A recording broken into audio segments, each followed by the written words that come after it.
Des poubelles renversées, brûlées, séquelles d'une nuit de tension. À Paris comme dans de nombreuses villes en France, les forces de l'ordre ont dû intervenir à plusieurs reprises.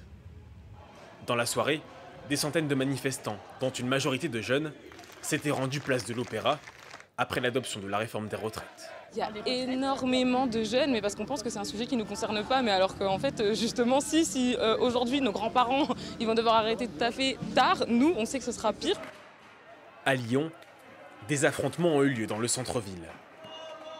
Des jets de projectiles et de gaz lacrymogène, la préfecture annonce une dizaine d'interpellations et un blessé léger parmi les policiers.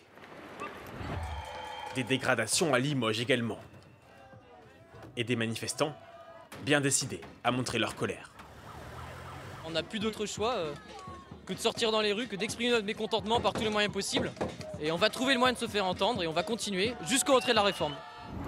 À Rennes, où de violentes manifestations avaient déjà eu lieu, des rues entières ont été bloquées par des barricades en feu. Enfin, à Strasbourg, près d'1 millier de personnes se sont retrouvées place Kléber. Visiblement, ils ne nous entendent pas, ils souhaitent passer en force, donc nous aussi on va passer en force. Plusieurs centaines de personnes ont été interpellées lors d'une des nuits les plus tendues depuis le début des manifestations.